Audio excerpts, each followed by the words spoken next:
Ay, magandang araw sa inyong lahat. Welcome ulit sa aking channel. Especially dun sa mga followers natin sa ating FB page na ATTY Elvin. Andun na rin sa mga subscribers natin sa channel natin. No? And kung first time mo ako mapanood, dahil halimbawa naligaw lang to sa feed mo, then check mo yung mga ibang videos, baka may magustuhan ka pa dyan.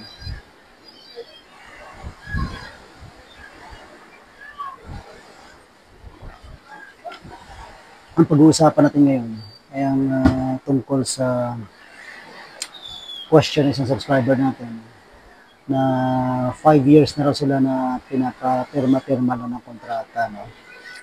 At ang nasa isip niya, paano kung hindi na sila papirmahin ng kontrata? Ano daw ba ang mga benefits na makukuha nila?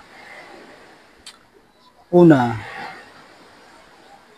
na gusto nating ma-discuss dyan ay kung mayroon bang klase ng employment na kung saan ang empleyado ay pirma ng kontrata. Yan na umaabot ng 5 taon. And pangalawa, kung hindi na sila papirmahin, ano ba ang mga karapatan nila at ano ba yung makukuha nilang benepisyo pagka ganyan. Pero bago natin sagutin yan, shoutout muna natin ang ating mga masugid na taga-subaybay, mga subscribers and followers natin dyan. Dito.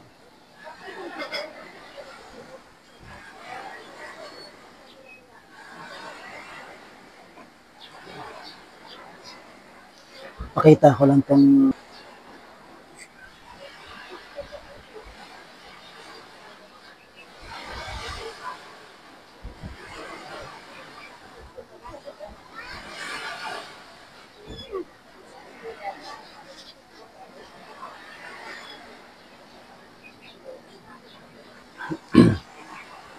okay, ang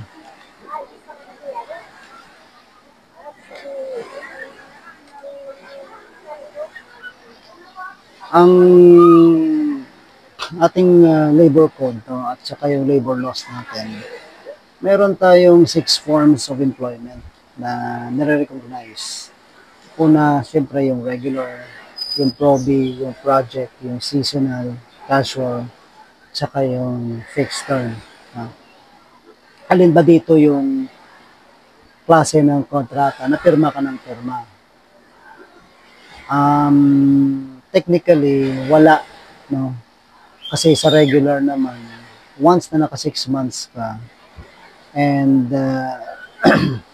pag 6 months mo, pumasa ka sa proby mo, then automatic regular ka na. Kahit na hindi ka pirma ng kontrata, kung regular ka na, lahat ng karapatan mo, automatic yon na binibigay sa'yo ng batas. Kahit na hindi ka pumirma ng kontrata afterwards, considered regular ka. No? Lahat ng karapatan mo bilang regular na empleyado, makukuha mo yun. No? Ngayon, sa proby ba, mayroon bang proby na pirma ng pirma? Wala rin, kasi nga sa batas natin, Article 296, na kapag ang isang probationary employee ay nagsiserve ng mahigit 6 months, ay considered regular na yan by operation of law. How about naman sa project? Meron bang project na pirma ng pirma? Well, pag ang project ay ang employee ay pirma ng pirma, then nagiging regular project kasi merong continuous na rehiring sa kanyang services. Ano? At the very least, regular siya as a project employee. Kasi iba yung regular sa project na regular na hindi project. No?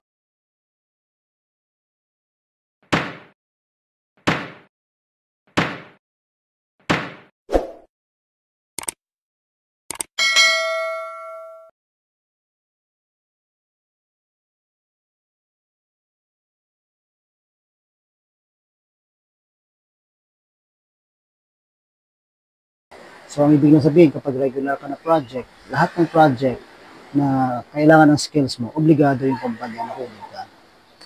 Pag seasonal naman, wala rin. Kasi sa seasonal, ang pag-engage sa empleyado ay depending on the season. Sa mga agricultural workers, halimbawa, yung planting season, harvest season, yung mga ganyan, sa mga plantation, kadalasan to, ah, doon nagkakaroon ng hiring. No? Pero hindi yung pirma ng pirma na limang taon na sa tuloy-tuloy. Tapos yung